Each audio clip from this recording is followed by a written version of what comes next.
Hi, we're Richard and Jackie from Early Retirement Wanderlust. If you've seen our last few videos, you will know that we've just got back from an amazing campervan road trip around the Outer Hebrides. And in this video, we wanted to share with you 7 things that we've learned that might help you in your travels if you have a trip coming up to the Outer Hebrides. And also, lots of our regular viewers do like the devil in the detail, and we have got a breakdown of the full costs of the trip, including all our petrol and bills for a 3-week road trip.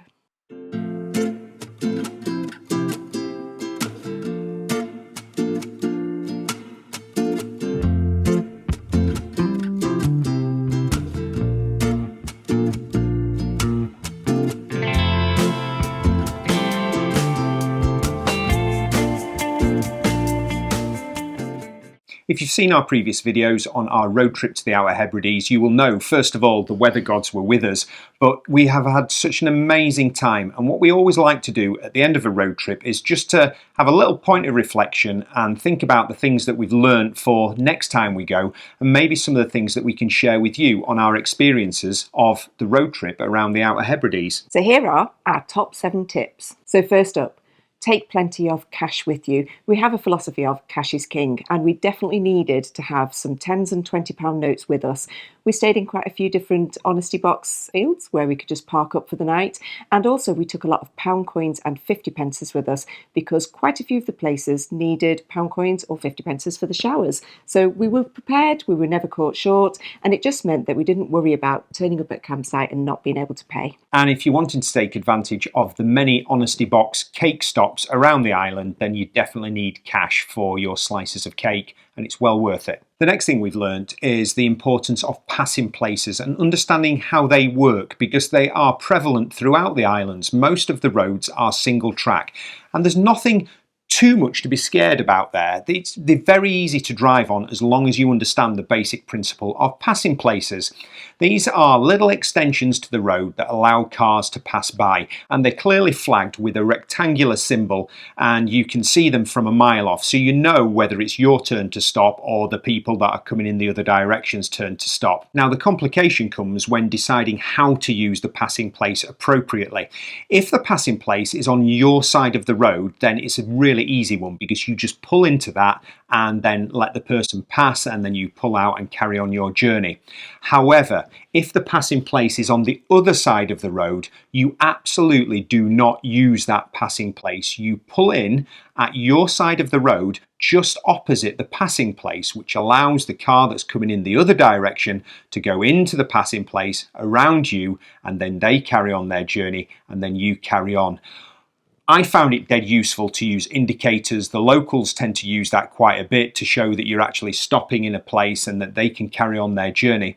And then probably the most important thing to remember is that the locals have a job to do. They have a place to be. So you do need to be fully aware of what's behind you when you are driving around the island. And it's really important, if you've got a line of traffic behind you, to just pull in at the next passing place, allow that traffic to pass and those people to carry on their day, and then you can carry on pootling along in your own little world, looking at the fantastic scenery around you.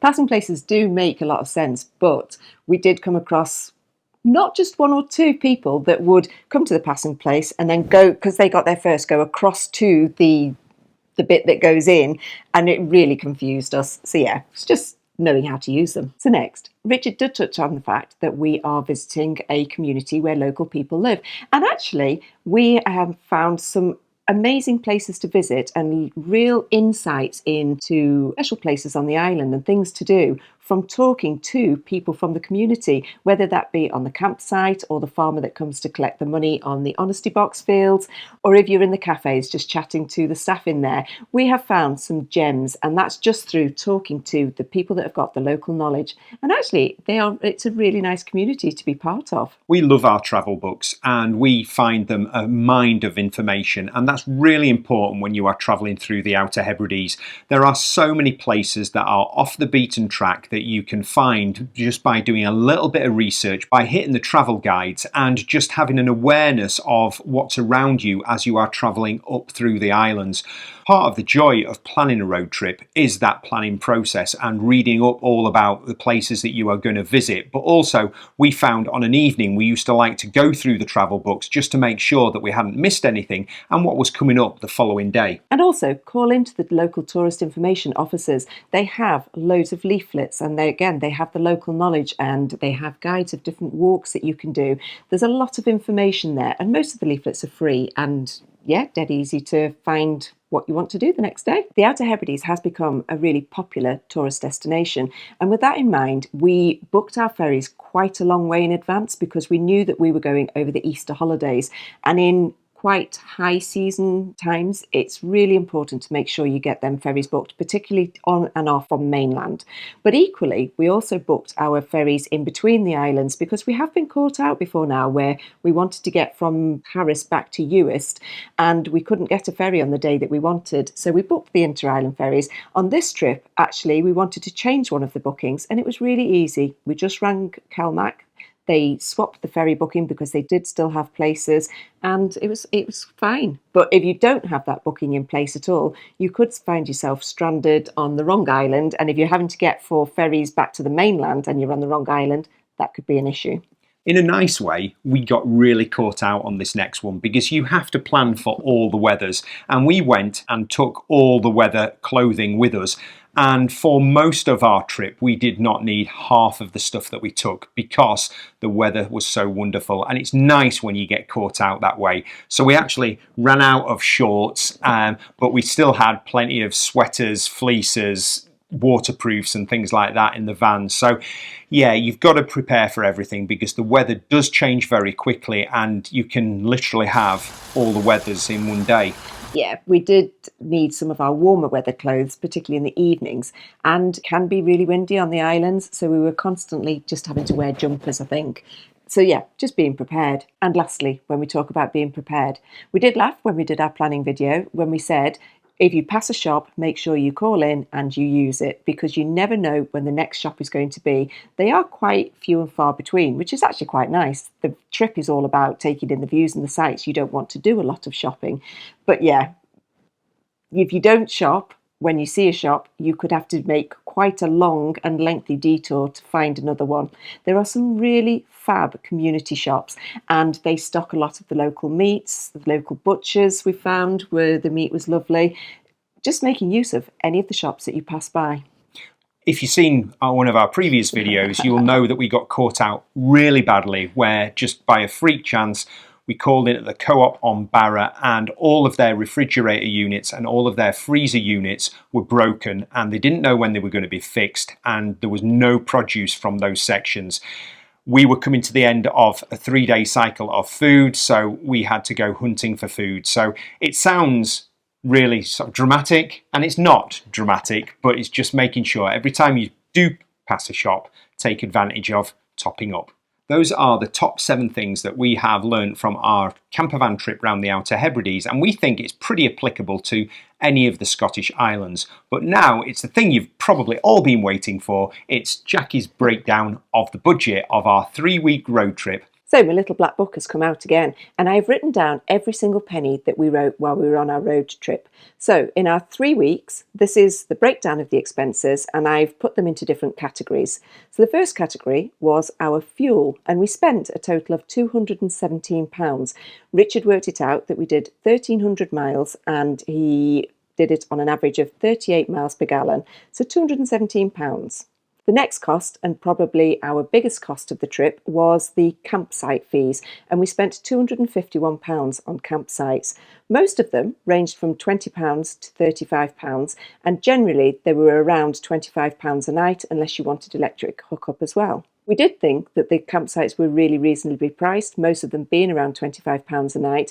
They were great facilities. When we needed a shower after being on the Honesty Box places for a few nights, we definitely needed the showers. They've got the laundry facilities that we needed. And obviously, if you're travelling in a bigger van where you need to dump your waste and empty your canisters for the the toilet, the dreaded toilet that we're going to have in the new van, then obviously you need the campsite facilities occasionally. And connected with campsite fees, we used a lot of the Honesty Box fields and park-ups, and we spent a total of £115. They ranged from £10 for some of the fields where you were just parking on the cliff tops to £20 when we stayed at the Houshiness Gateway. But the Houshiness Gateway was absolutely fantastic. For the £20, we did get electric hookup and there were showers and toilets available. You did have to walk about 500 metres down the road, but they were there. Obviously, you can't get to the Outer Hebrides without having to pay for the ferries. We did get the longer ferry that goes from Oban to Barra, and our ferry totals for 4 ferries were £235.15. Our eating out budget was actually quite small. There are not a huge amount of places for you to go and eat out in restaurants or pubs, but we did still manage to spend £85. Most of that money was spent in cafes and on cake. We spent a total of £233 in the different community shops and the supermarkets, which was covering all of our food for the 3 weeks while we were travelling, which again was really good value. It is slightly more expensive on the islands, but you do have to remember that they have to get all of the food across on the boats. We spent £21 on parking. That was all on the Isle of Skye. Most of the places that you stopped, particularly if it was a big touristy destination, they were paying displays. On the Outer Hebrides, we didn't have to pay for any parking at all. And finally, the most important cost was £44 on a bottle of Isle of Harris gin. It is absolutely delicious, and you can't go to the Isle of Harris without buying a bottle of that gin. So our total expenditure, including every single penny that we spent in 3 weeks, was £1,201.15. Now, we work on a system in our normal weekly budget that we have £200 per week, so that would be £600. So if we take that £600 off the £1,201.15, it cost us extra to our weekly normal day-to-day living budget £601.15. That pretty much is what we spent on the ferry and the campsites. So that is the end of our epic Outer Hebrides road trip. We have had the most wonderful time. Granted, the weather probably did help as we had wall-to-wall sunshine for most parts of those 3 weeks. We have discovered some of the most amazing places, and wow, some of the beaches that we have found have just been incredible. We have met some wonderful people, whether they be subscribers or fellow travellers, and we have made memories that will last a lifetime. Could we have done it cheaper? Possibly, yes, but we went out with the intention of investing in the local community, travelling responsibly and using campsites and Honesty Box park-ups. There are a few limited places where you could do park for the night and you wouldn't incur any costs, but we set out right from the off to commit to using campsites and Honesty Boxes, and we absolutely had a blast. We did. So coming up next week, we are really excited to start sharing our Welsh road trip with you, where we got into the water paddleboarding and we actually had a go at some rock climbing in the Ogwen Valley. So until then, we will see you later. Bye-bye. Bye.